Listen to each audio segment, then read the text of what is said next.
자, 반갑습니다. 오늘은 소설의 개념 제3강 소설의 시점과 거리에 대해서 알아보도록 하겠습니다.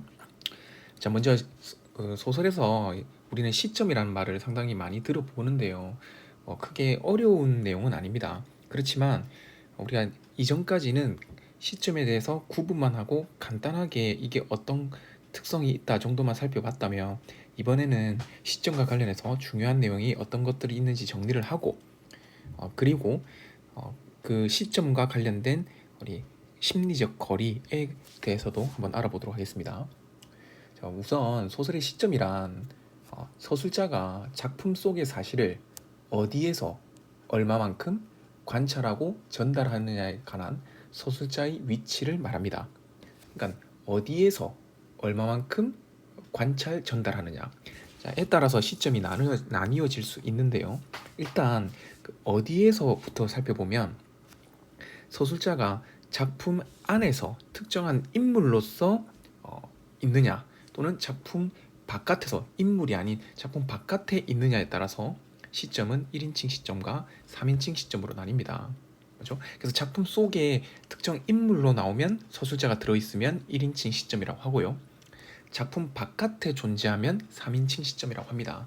실제로 이거를 우리는 소설에서 나의 유무로 구분하죠. 그러니까 서술자가 작품 속에 인물로 들어있으면 나가 이렇게 들어있고요. 반면에 작품 바깥에 있으면 소설 속에 나가 존재하지 않습니다. 그래서 3인칭 시점은 일반적으로 그 인물의 이름이나 또는 그녀와 같은 대명사를 통해서 드러내게 됩니다. 자, 그러면 다시 이런 1인칭과 3인칭 시점을 다시 세분화를 시키면, 1인칭 시점은 1인칭 주인공 시점과 그다음 관찰자 시점으로 구분할 수 있습니다. 자, 이렇게 두 가지로 다시 구분할 수 있는데요. 자, 이거는 간단하게 말하면 서술자인 나가 내 얘기를 한다. 즉 서술자가 주인공이다. 그러면 1인칭 주인공 시점이고요. 서술자인 나가 남의 얘기를 한다. 즉 나는 주인공이 아니라 그 바깥에 있는 부수적 인물로서 주인공의 행동을 관찰하는 인물이라면, 관찰하는 서술자라면 1인칭 관찰자 시점이 됩니다. 자, 그러니까 1인칭 주인공 시점은 나의 이야기를 서술하는 시점이고요. 관찰자 시점은 남의 이야기를 서술하는 시점이다. 이렇게 구분을 할 수 있습니다. 자, 그러고 나면 이제 다시 3인칭 시점으로 가봅시다. 자, 3인칭 시점은 다시 두 가지로 구분할 수 있는데요. 자, 첫 번째는 전지적 작가 시점이라는 게 있고요. 자, 두 번째는 3인칭 관찰자 시점이라는 게 있습니다. 우리 3인칭 관찰자 시점은 또 다른 말로 작가 관찰자 시점이라고도 하죠. 자, 그러면 3인칭 시점에서 전지적 작가와 관찰자 시점은 어떻게 구분하느냐? 전지적 작가 시점은 말 그대로 서술자가 전지전능한 신과 같은 존재라는 거죠. 그래서 전지적 작가 시점은 서술자가 인물의 내면이나 또는 사건의 전말, 전체 모습이겠죠? 에 대해서 알고 있으면서 서술을 해줄 수 있습니다.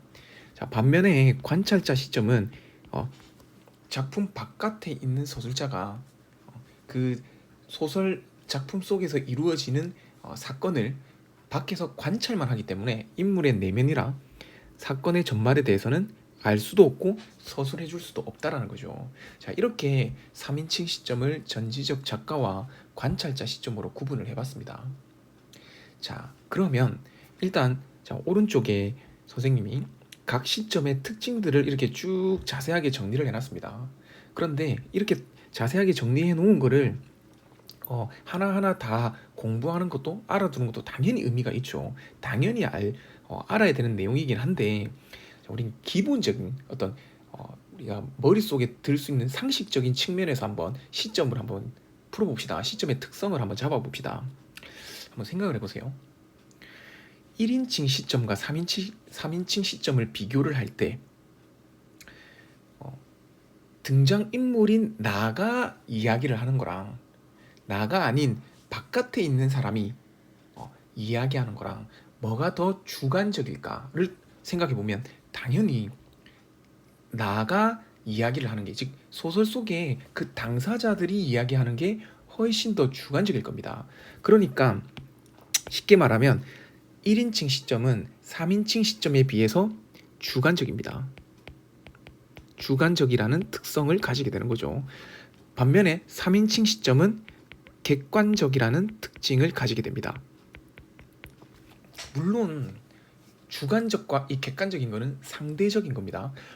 이 소설이라는 게 완벽하게 객관적일 수는 없어요. 그리고 마찬가지로 소설이라는 게 완벽하게 주관적이지도 않습니다. 그렇기 때문에 이거는 상대적으로 좀 더 주관적이다, 조금 더 객관적이다, 이거를 판단하는 겁니다. 자, 그리고 나면 다시 한번 생각을 해봅시다. 나가 나의 얘기를 하는 경우와 나가 남의 얘기를 하는 경우 뭐가 더 주관적일까요? 그냥 자신의 얘기를 하는 게 매우 주관적인 거죠. 그러니까 1인칭 주인공 시점이 1인칭 관찰자 시점보다 조금 더 주관적입니다. 자, 되죠? 자, 그 다음에 3인칭 시점에서 객관적인 걸 한번 따져봅시다. 전지전능한 작가가 인물의 내면이나 사건의 전말이나 아니면 특정 사건에 대한 또는 인물에 대한 평가나 판단을 하는 전지적 작가 시점과 단순하게 바깥에서 보여지는 것만 서술해주는 관찰자 시점 중에 뭐가 더 객관적일까? 당연히 관찰자 시점이 더 객관적이죠. 자, 이렇게 좀 상식적으로 생각해서 뭐가 좀 더 주관성이 강하고 객관성이 강하고, 자, 이렇게 접근을 해주면 됩니다. 자, 그래서 우리가 시점을 1인칭 주인공 관찰자, 3인칭의 전지적 작가 관찰자 시점으로 구분을 한다면 이렇게 위로 올라갈수록 조금 더 상대적으로 주관적이고요, 밑으로 내려올수록 객관적이다, 이렇게 이해할 수 있는 겁니다. 자, 그러니까 이거는 상대적 위치이기 때문에 전지적 작가 시점은 1인칭 관찰자 시점보다 주관적일까요? 객관적일까요? 네, 이건 상대적으로 전지적 작가 시점이 객관적입니다. 맞죠? 자, 그러면 전지적 작가 시점과 3인칭 관찰자 시점은 뭐가 더 객관적일까요? 당연히 관찰자 시점이 더 객관적이라는 거죠. 자, 이러한 시점의 특징이 있다는 것을 여러분들은 좀 알아줬으면 좋겠습니다. 자, 그리고 나면 이런 특성에 따라서 이 각 시점의 특징들을 쭉 얘기를 해놨는데, 먼저 우리가 1인칭 주인공 시점을 보면 그 주인공의 내면 세계를 매우 효과적으로 드러낼 수 있죠. 왜? 결국 서술자가 주인공이니까 자신의 이야기를 하는 거니까. 자, 그렇기 때문에 친근감과 신뢰감이랑 생기는 겁니다. 본인의 얘기를 막 해주니까. 자, 그리고 이야기의 내용이 주관적이기 쉽다. 좀 전에 말했던 그런 주관성이죠. 자, 이런 게 1인칭 주인공 시점의 특징입니다. 자, 그러면 1인칭 관찰자 시점은 어떤 특징이 있느냐? 조금 전에 말했던 것처럼 1인칭 주인공 시점보다 상대적으로는 객관적이라는 거죠. 그렇죠? 자, 그리고 그러다 보니까 주인공의 내면을 말할 수가 없죠. 알 수가 없죠. 왜? 다른 사람이니까. 그래서 그런 긴장감과 신비감을 줄 수도 있다는 겁니다. 자, 이게 1인칭 관찰자 시점의 특징이에요. 자, 그러면 이제 3인칭 시점 중에 전지적 작가 시점을 한번 볼까요? 자, 밑에 나와 있는 전지적 작가 시점을 보면, 자, 전지적 작가는 서술자가 작품 밖에서 사건과 인물에 대해 분석적으로 이야기한다는 거죠. 자, 우리 앞에서 제1강에서도 말했지만 분석적으로 이야기한다는 것은 직접적으로 제시해 줄 수 있다는 말이죠. 즉 사건과 인물의 내면을 다 알기 때문에 직접적으로 말해줄 수 있다는 겁니다. 그래서 그 밑에도 직접적이라는 용어가 나오게 되는 거죠. 단 어떤 단점이 있느냐? 바로 독자의 상상력을 제한할 수 있습니다. 왜? 모든 걸 다 얘기해 주니까. 자, 됐죠? 자, 그러면 작가 관찰자 시점은 어떤 시점이냐? 자, 작품 밖에 있는 서술자는 주관을 배제하고 객관적인 태도로 외부적인 사실만을 관찰하고 묘사하는 시점입니다. 그래서 그 판단은 독자의 상상력에 다 맡깁니다. 그러니까 전지적 작가 시점에 비해서 독자의 상상력은 증대되게 되는 거죠. 자, 그리고 작가 관찰자, 즉 3인칭 관찰자 시점은 전지적 작가 시점과 달리 작품 바깥에서 보여준다고, 작품 바깥에서 관찰을 하는 시점이라고 했죠. 그렇기 때문에 보여주기식 서술이 주를 이룬다라고 볼 수 있는 겁니다. 자, 이렇게 작가 관찰자, 3인칭 관찰자 시점까지 특징을 살펴봤습니다. 자, 우리 방금 얘기한 게 우리가 일반적으로 소설에서 말하는 시점의 종류들이었습니다. 자, 그런데 여기서는 선생님과 함께 하나만 더 배워봅시다. 우리 시점과 관련해서. 자, 우리 시점에는 자, 이렇게 가장 기본적인 4가지 시점이 있습니다. 그런데 이 4가지 시점 말고도 자주 사용되는 시점 중에서 제한 전지적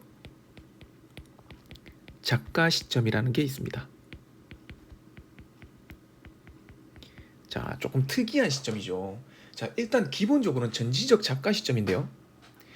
앞에 제한이라는 말이 붙어 있습니다. 자, 우리 앞에 강의에서도 말했다시피 개념어는 그 개념어 자체에 나름대로 그 의미를 다 담고 있습니다. 그러면 제한 전지적 작가 시점은 쉽게 말하면 전지적 작가 시점이긴 한데 제한적이다. 자, 그게 소설에서는 어떤 식으로 이루어지느냐. 자, 일단 소설이 이렇게 작품, 네, 이렇게 소설 작품이 있다고 칩시다. 그러면 그 작품 속에는 A라는 인물도 있고요, B라는 인물도 있고요, C라는 인물이 있어서 이 둘은 서로 우호적인 관계일 수 있지만 이 둘은 또 적대적인 관계, 이런 식으로 형성될 수가 있겠죠, 소설에서. 자, 그럴 때 서술자는 일단 전지적 작가 시점이니까 3인칭 시점이겠죠. 그래서 서술자는 이렇게 바깥에 있습니다. 자, 그런데 우리 일반적인 전지적 작가 시점은 서술자가 A의 내면 심리도 알 수 있고요, B의 내면 심리도 알 수 있고요, C의 내면 심리도 알 수 있습니다. 예를 들면 우리 윤인길의 완장이라는 소설을 보면 그 소설에는 주인공인 종술의 내면 심리도 서술을 하고요, 어머니인 우남댁의 내면 심리도 서술을 하고요, 그다음에 적대적인 관계에 있는 최 사장의 내면 심리도 서술을 한다라는 거죠. 이게 전지적 작가 시점입니다. 그런데 반대로 제한 전지적 작가 시점은 어떻게 이루어져 있냐면, 자, 이 세 인물 모두의 내면 심리를 알 수 있는 게 아니고요, 한 인물, 특정 인물, 즉 A라는 인물의 내면 심리를 알 수 있습니다. 파악합니다. 그리고 나면 나머지는 마치 1인칭 시점처럼 A의 눈으로 관찰을 하는 거죠. 즉 전지적 작가 시점이지만 특정 인물인 A의 내면 심리만 알 수 있고 B랑 C의 내면 심리를 알 수 없다라는 거죠.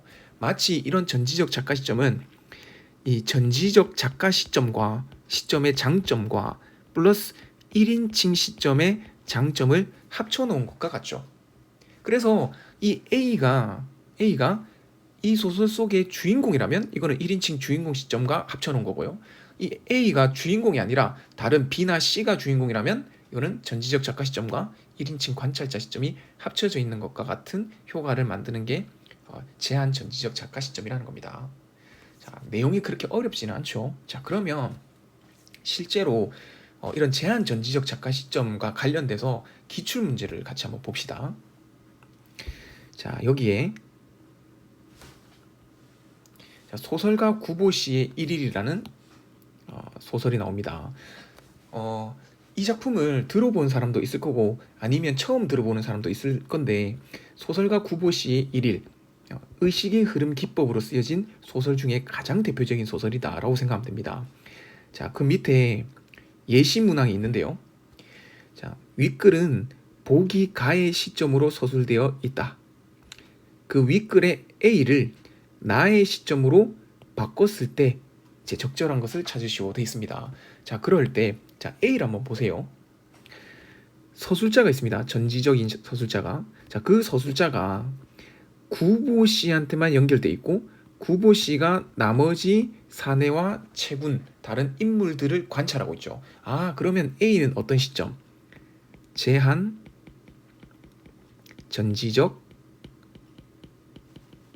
작가 시점이다. 자, 이게 A입니다. 즉 가의 우리 소설가 구보시의 1일의 시점이에요. 자, 그러한 시점을 이렇게 나로 바꿔봅시다. 자, 나로 바꾸면 지금 차이점이 전지적인 서술자가 사내, 구보, 채군 모든 인물들을 다 보고 있죠. 다 들여다보고 있죠. 자, 이런 걸 우리는 기본적인 전지적 작가 시점이다 라고 얘기를 하죠. 즉 제한 전지적 작가 시점을 전지적 작가 시점으로 바꿔보자라는 겁니다. 자, 바로 옆에 A를 한번 봅시다. 자, 이 딱한 사내는 도리어 그것에서 일종의 득이감을 맛볼 수 있었는지도 모른다라고 했습니다. 즉 구보의 생각인 거죠, 이거는. 자, 우리 제한 전지적 작가 시점에서 구보 여기 특정 인물인 구보의 내면 심리는 알 수 있습니다. 그래서 구보의 내면 심리를 서술한 거예요. 그런데 그 딱한 사내라고 나오는 이 사내의 심리는 알 수가 없습니다. 그래서 뭐라고 있었는지도 모른다. 추측의 형태로 서술을 했죠. 그렇죠? 자, 이게 제한 전지적 작가 시점이에요. 다른 인물의 심리를 알 수 없기 때문에 구보가 마치 그 1인칭 시점에 어떤 서술자가 돼서 다른 인물들을 관찰하는 겁니다. 그래서 추측을 하는 거예요. 자, 그러면 이거를 전지적 작가 시점으로 바꾸면 이렇게 추측의 형태로 나오는 게 아니겠죠. 그 사내의 심리를 그대로 단정적으로 서술을 해주겠죠. 자, 선택지를 보세요. 자, 일단 전지적 작가 시점으로 바꿨기 때문에 전지적 작가 시점은 3인칭 시점입니다. 자, 그러면 3인칭 시점에서는 나가 나오면 안 되죠. 그러니까 내가 다 틀렸죠. 자, 그 다음 3번을 보세요.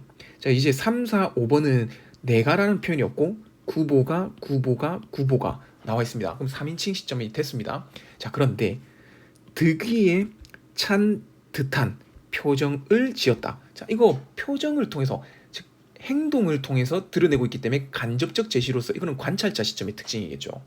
자, 그 다음 4번 공손한 척 말하는 것을 알지 못한 채 득이감을 맛보고 있었다. 자, 지금 그 사내가 구보가 공손한 척 한 건 모르고 득이감을 맛보고 있었다. 그 사내의 어떤 내면 심리를 그대로 서술해놨죠. 그러면 이건 전지적 작가 시점이네요. 자, 4번이 올바르겠습니다. 4번이 답이 되겠습니다. 자, 그러면 5번을 한번 볼까요? 자, 그 사내는 딱하게도 구보가 공손한 척 말하는 것을 알지 못한 채 득이감을 맛보고 있었는지도 모른다. 똑같이 이것도 추측의 형태로 드러냈죠. 자, 그러면 이것도 안 된다라는 거죠. 그렇죠? 자, 이렇게 우리 시점을 한번 그 제한 전지적 작가 시점을 전지적 작가 시점으로 바꿔본 것을 한번 살펴봤습니다. 자, 이 정도 하면 아마 이 제한 전지적 작가 시점이 어떤 특징을 가지고 있는지 충분히 알 수 있을 거라 생각합니다. 자, 일단 우리 오늘은 이 소설의 시점과 거리에서, 자, 거리는 일단 놔둬놓고요, 소설의 시점에 대해서 한번 살펴봤습니다. 자, 강의 끊고요, 거리는 그 다음 강의에 이어서 하겠습니다. 네, 이어서 하겠습니다. 자, 이번에는 시점에 따른 심리적 거리에 대해서 살펴보도록 합시다. 시점에 따른 심리적 거리는 밑에 있는 표와 같이 서술자와 독자, 인물 세 가지 요소로 나눕니다. 그렇게 해서 서술자와 독자 사이의 심리적 거리, 서술자와 인물 사이의 심리적 거리, 인물과 독자 사이의 심리적 거리, 자, 이렇게 구분을 하는 겁니다. 자, 그리고 나면 자, 위에는 전지적 작가 시점과 1인칭 주인공 시점을 써놨는데요. 이 둘의 공통점은 둘 다 인물의 내면 심리를 알 수 있다라는 거죠. 자, 내면 심리를 알 수 있다라는 공통점이 있습니다. 자, 그러면 밑에는 3인칭 관찰자 시점과 1인칭 관찰자 시점으로 둘의 공통점은 관찰자 시점입니다. 즉 인물의 내면 심리를 알 수 없다라는 거죠. 자, 이렇게 위아래로 나누어서 접근을 하는 겁니다. 자, 그러면 위에서부터 먼저 봅시다. 전지적 작가와 1인칭 주인공 시점입니다. 자, 전지적 작가 시점에서 우선 서술자와 독자 사이의 거리는 서술자가 독자에게 인물에 대한 내면 심리까지 모든 정보를 다 제공해 줄 수 있습니다. 자, 우리 한번 생각해 보세요. 많은 정보를 이야기할 수 있는 사이가 가까울까요? 아니면 이야기할 수 없는 사이가 가까울까요? 당연히 많은 정보를 이야기할 수 있는 사이가 그 심리적 거리가 가까운 거죠. 그래서 서술자와 독자 사이의 거리는 가깝다. 자, 이렇게 보고요. 자, 그 다음에 서술자와 인물입니다. 자, 서술자는 인물의 내면 심리까지 다 알고 있습니다. 자, 이것도 한번 생각해 보면 인물의 다른 사람의 내면 심리를까지 알고 있는 사이가 가까운 사이일까요? 아니면 내면 심리를 알지 못하는 사이가 가까운 사이일까요? 당연히 서로 아는 내면 심리를 아는 사이가 가까운 사이겠죠. 그래서 얘는 가까움. 자, 그리고 나면 인물과 독자 사이의 거리입니다. 자, 우리 독자는 서술자한테 이미 인물에 대해서 그 내면 심리까지 많은 정보들을 이미 다 들어서 알고 있습니다. 그러면 독자 입장에서 이 인물에게 호기심이 들까? 안 든다는 거죠. 그래서 이 독자는 이미 인물에 대해서 다 알기 때문에 독자에게 뭔가 심리적으로 가까워지려고 노력할 필요가 없다라는 거죠. 그래서 여기는 멀다. 자, 이렇게 하는 겁니다. 자, 이렇게 심리적 거리를 잡고 나면, 그리고 나면 그 밑에 나오는 관찰자 시점은 반대로 멀다,